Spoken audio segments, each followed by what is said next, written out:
안녕하세요. 형상의 수학의 저자 손정모입니다. 이번 강의 시리즈 두 번째 시간입니다. 지난 시간에 공부의 방향, 즉 공부의 목적에 대해 알아보았습니다. 요약하면 공부의 목적은 여러분들이 사회에 나아가 한 사람의 성인으로서 자신의 삶을 살아가기 위해서 반드시 갖추어야 하는 기본 능력으로서 올바른 판단과 실천을 위해 필요한 사고 능력 확보에 있다 하겠습니다. 그럼 그에 의해 이번 시간에는 그러한 공부의 목적을 달성하기 위해서 무엇을 어떻게 훈련해야 하는지 올바른 공부 방법에 대해 알아보도록 하겠습니다. 공부의 목적에 맞는 효과적인 공부법을 알아보기 위해서 공부의 목적을 실천 가능한 수준으로 좀 더 구체화해 봅시다. 공부의 목적, 올바른 판단과 실천을 위해 필요한 사고 능력 확보는 바로 험난한 세상에서 필요한 순간에 똑바로 생각할 수 있어 자신의 인생을 스스로 헤쳐나가기 위함이라 할 것입니다. 그럼 똑바로 사고를 잘한다는 것은 무엇일까요? 그것은 관련된 내용을 잘 이해하고 자신에게 맞는 선택을 하기 위해 올바른 판단을 하는 것일 겁니다.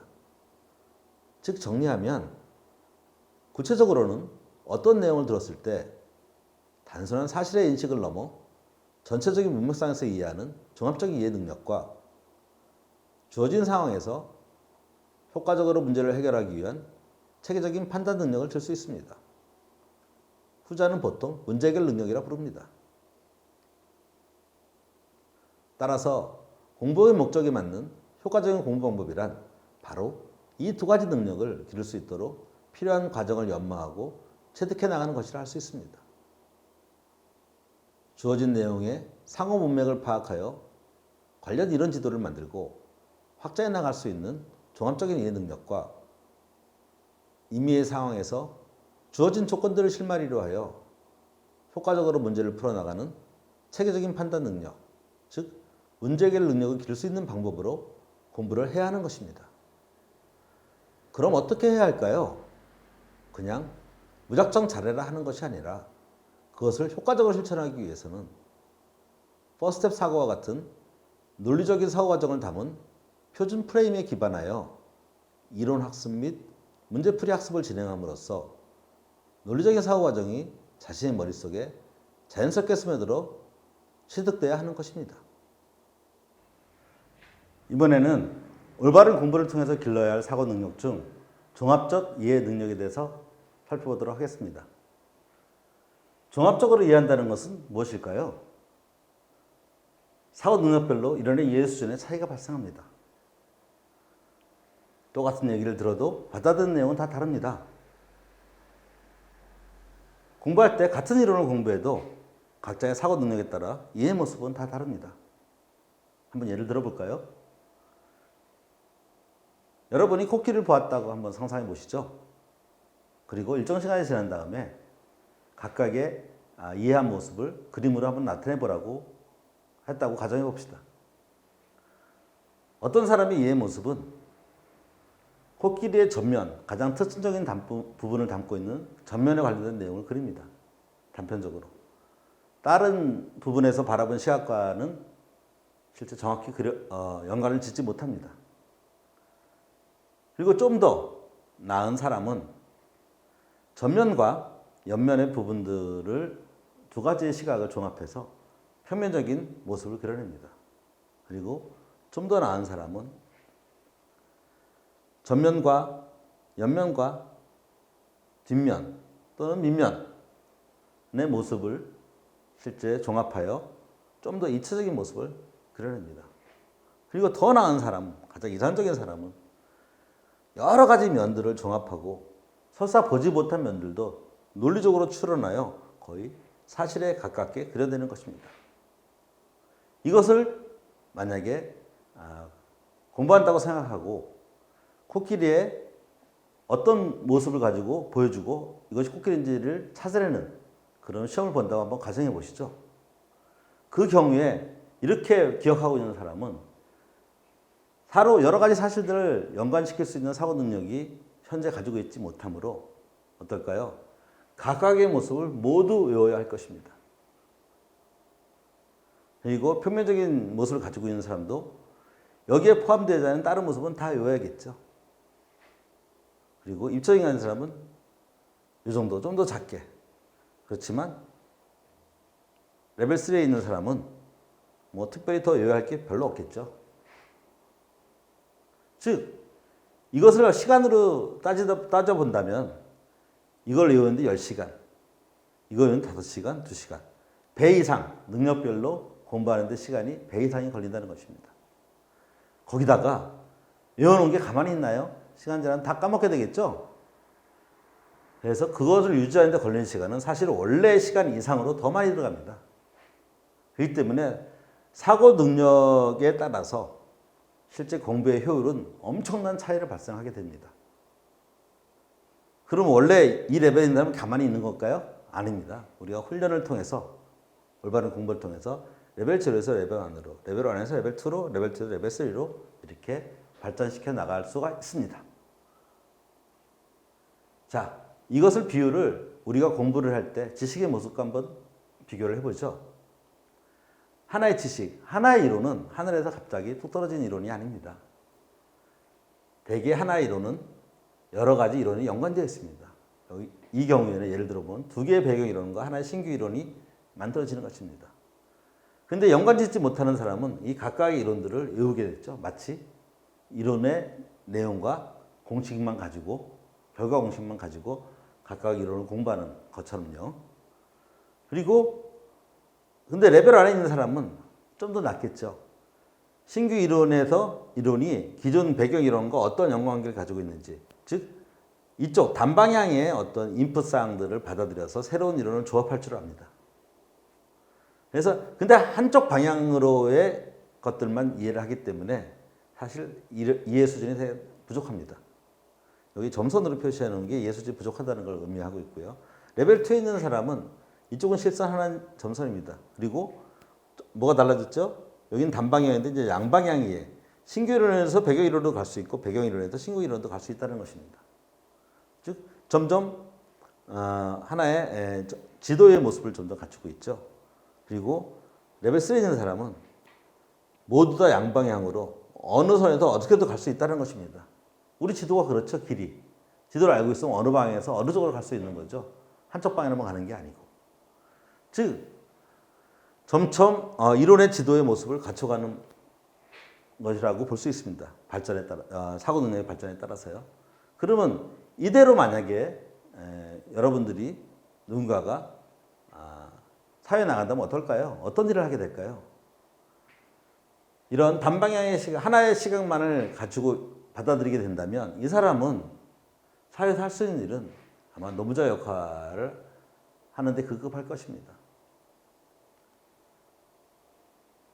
레벨 안에 있는 사람은 표면적인 시각을 가지고 있지만 전체를 이해하는 데는 한계가 있죠. 그러니까 이런 노무자를 관리하는 관리자 수준의 정도의 일을 할 것입니다. 무언가 정책을 위반하고 새로운 방향을 결정하고 하는 일은 무리가 있겠죠. 그래서 이 두 부류는 팔로우 그룹에 속하게 될 것이고요. 그 다음에 레벨 2, 레벨 3 이상은 상당히 실제에 가깝게 그려낸다는 얘기고, 그러면 움직임이나 모든 것들도 예측할 수 있기 때문에 실제 새로운 정책 위반이라든지 전체적인 연관관계들을 파악하는 리더 그룹에 속하게 될 것입니다. 즉 우리 각자는 각자 여러분들이 학생 시절에 갖추어진 능력에 따라서 또는 어떤 회사에 들어가기 전에 가지고 있는 능력에 따라서 그 역할을 맡게 된다는 것입니다. 즉 공부를 통해서 우리는 자기의 능력을 점점 키워나가야 되는 것입니다. 처음부터 이걸로 태어난 사람은 없습니다. 다 이렇게 시작합니다. 그렇지만 실제 효과적인 공부방법을 통해서, 올바른 공부를 통해서 이렇게 자신의 능력을 키워나갈 수 있는 것입니다. 그런데 왜 그럴까요? 사고 능력이란 과연 무엇일까요? 제대로 공부하면 진짜 향상이 되긴 하는 걸까요? 어떻게 되는 것일까요? 한번 이렇게 생각해 봅시다.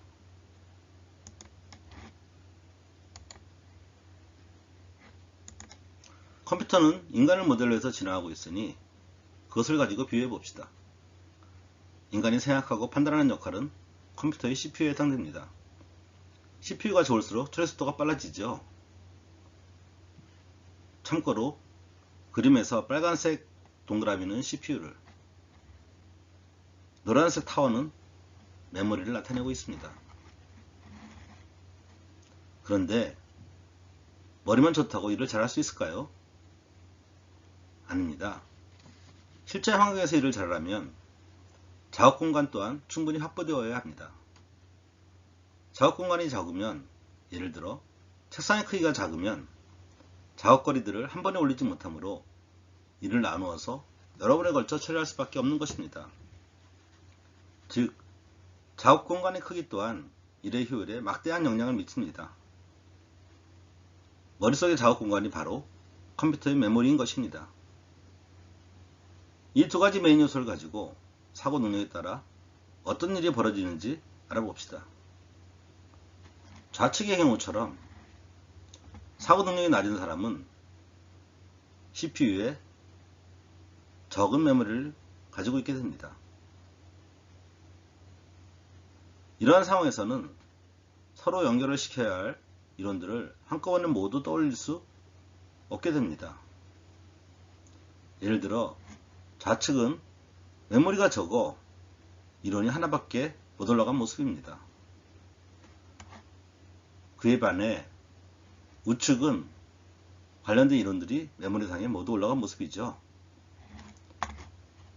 그러니 어쩔 수 없이 하나씩 그냥 외워서 모두 저장하거나 부분적으로 연결은 하지만 전체적으로는 연결을 하지 못하는 것입니다. 즉, 조금 전 설명을 했던 부분인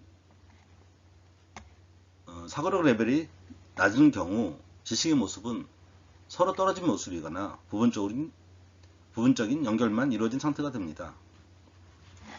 즉, 대상 이론에 대한 전체 관련 지도가 만들어지지 않는 것입니다. 그런 상태에서는 어쩔 수 없이 외워야 할 것이 많게 됩니다.